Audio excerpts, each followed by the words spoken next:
The first disclosure is really difficult, obviously. I think that part of the problem and why it's so difficult is that the person that's struggling with addiction, there's already so much isolation for them, and there's so much shame associated with that first disclosure. It takes an awful lot for them to get to the place of thinking, I'm actually going to take what's been going on, this secret life of mine, and exposing it to someone else.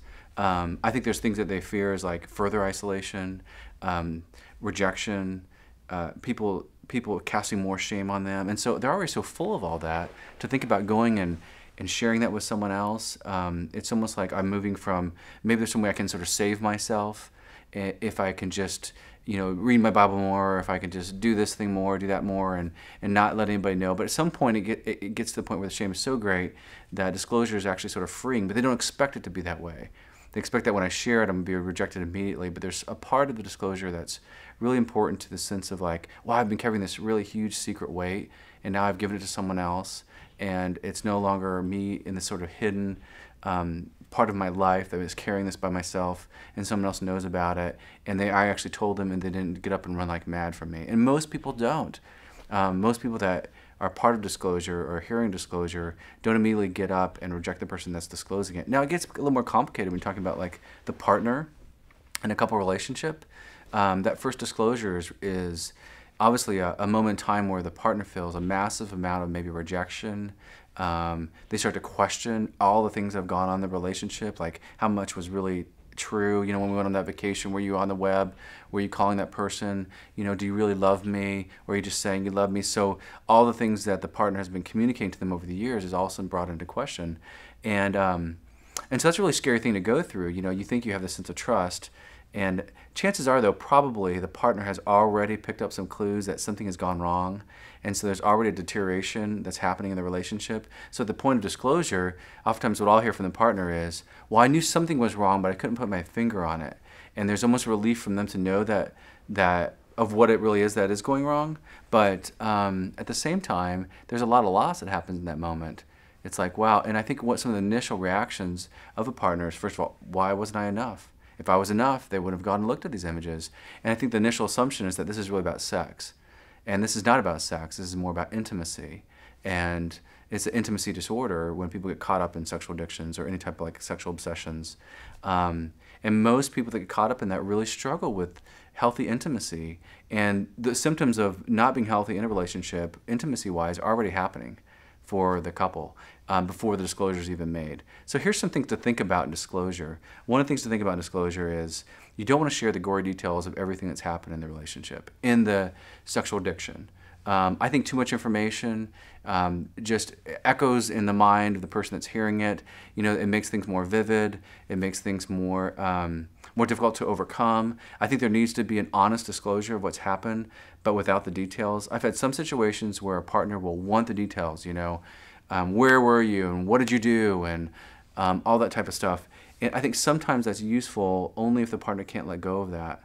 But I would say in a general sense, it's honest disclosure, but it's not within the details of what happened in the relationship, in those relationships. Now, there's some things that are pretty sacred, like the bedroom, and partners will ask, well, did the affair happen in our bed? Did it happen in our home? And things like that. And I think those are reasonable questions to answer. I usually try and allow the partner who's been betrayed to be able to ask questions. If the partner who's been betrayed is not really sure whether that's a question that will be helpful to be answered or not, or the addict is not sure if by sharing that answer whether that will help the relationship out or not, usually what I have them do is consult with somebody else and say, if you go talk with this other person and they agree that this is something that's really good to be answered, like a therapist or something else, then we'll come back and we'll do it in the context of a third party, and we'll have that question asked, and that can be answered that way. So I think that's some things to think about. That disclosure is really scary. The expectation is that you'll be rejected, you'll be isolated more, but the reality is probably that you'll feel more free, and it's almost like it's a restart for your relationship. It's like, okay, here's everything that's going on within me that I've been kept secret, that you've had a sense about, but you didn't know the details about, and I'm embarrassed, I'm ashamed, I'm broken, and so here you go. And that's at the point where the partner, maybe not immediately, but at some point has to start believing in the intent or the heart of their partner, not on what they did. Because their behaviors are awful, and they've been very hurtful. But what is the intent of my partner? Here my partner is disclosing this, they're broken, they're sad. It's not a big fat excuse for what they did, but what it is you have a broken person in front of you, and it's that point that the heart can be at least softened in part to that person who is so regretful and so shameful for what they've done. In most cases, that with the addict is very shameful, very regretful, doesn't want to hurt their partner, has gotten caught up in this mess, and has gone places they never thought they would, and there's an awful lot of regret. And so this is sort of the restart for them, even though it may not be that they'll be perfect from here out. It's kind of the point in which they can begin to start having this conversation. And I would really recommend for those that can afford it. I mean, it's like this. They're going to need a lot of support early on, through a therapist if that's something that they can go out and they can get. I mean, do it on your own would be extremely difficult because there's such a mess of emotions that goes with it, a lot of sense of betrayal. And early on for the partner, a lot of anger, the one that's been betrayed, a lot of anger. The other thing I just want to mention that's really important to keep in mind, the addict's recovery started probably a year before disclosure. Anywhere between 6 months and a year. It's at the point in which they start to say to themselves, this is not good for me. I don't want to do this. And they start making infractions, just keep doing some of it, but they have full disclosure the whole time about what's going on. They start wanting to not do this. And so by the time they actually disclose the information, it's the first time the partner's ever heard of it. And so most of the time, partners are about a year behind the addict in recovery. And some of the expectations are that the partner will catch up with the addict in recovery, and that as the addict gets into groups and does other things, that they're starting to grow, and they've disclosed and they feel free now, and at the same time the partner is deteriorating. This is the first time I heard of it. They're questioning it. They're angry. They want to fight at first to save the marriage, but then the despair comes after that, the realization, and so it's a very different pattern of recovery where you have one person who seems to be accelerating the freedom of having disclosed and the support that they get in the community through groups and other things like that, or through their therapist, while the other partner is for a while deteriorating. And I think that can be expected and is part of the painful part of the recovery process. And even for the addict who's watching their partner deteriorate, they don't know what to do because they already have an intimacy disorder. They have a difficult time even knowing how to support that person. And so they're trying to overcome that, and it's very hard for them to know, how can I be there for them when they're sort of like, their pain is a result of my actions. I'm the villain, and I'm supposed to be the source of comfort for them as well. It can be pretty complicated, but that's also to be expected, that's a process that happens. And eventually, the couple will sort of merge together in the recovery and look very similar as far as where they're at emotionally, but at first there's a very, very big difference in how they experience recovery. I think the partner, at first, what I've seen is really patient. Obviously, they have a lot of shame, and they feel like they owe their partner a lot. What I've seen is the addict become too impatient too quickly. They want their partner to be okay, after a month or 2 or 3 or 4 or 6. And not always is that the trajectory of what happens for the partner. They need to stay in a very broken, humble position and very, very patient about the progress of their partner around being able to recover from this. I mean, this is like a major trauma in their life. I mean, this would be similar to being raped, in the essence of how deeply you feel it, how traumatically you feel it. And certainly you wouldn't ask a rape victim after 6 months to, just be okay and now engage your world in a normal way. And I don't mean for that to sound extreme, but I think it's a similar sort of emotional experience for them. Like, I've been totally and utterly abandoned by the person that I trusted to be there for me the most, and in a sexual way, which complicates it even more.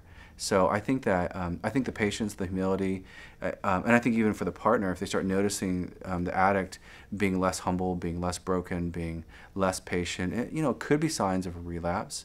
The idea of moving back into sort of this sense of like, okay, I've done everything that I've needed to restore this, and you're still not getting it, you're still not warming up to me, you still don't want to hold my hand, you still don't have sex with me, or whatever else it might be. That then moves them back into that position that is really more threatening to their addiction, which is kind of like that. It's more of a sort of a moral high ground and arrogance that they probably don't intend to have, but they start to have, and then with that arrogance comes another fall.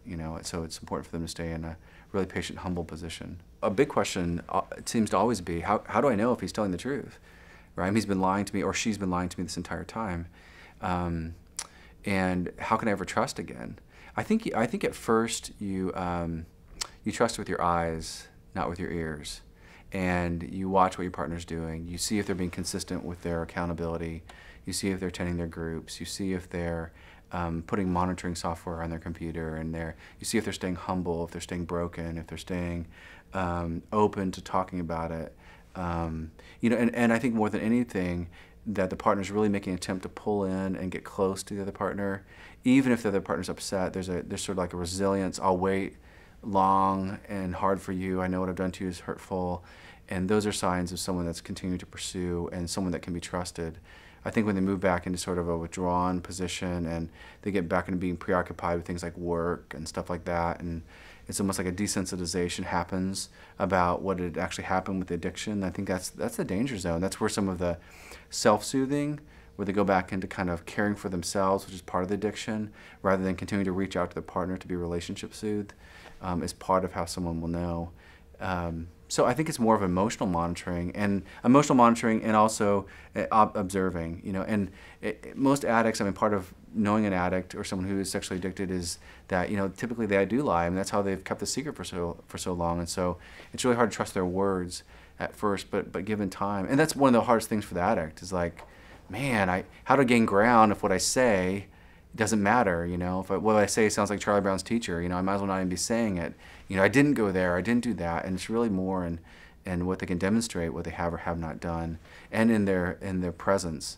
You know, it's an emotionally vulnerable presence that allows for ongoing conversation and safety in the relationship around this issue, and gives a lot of grace to the partner who is just struggling in the recovery process.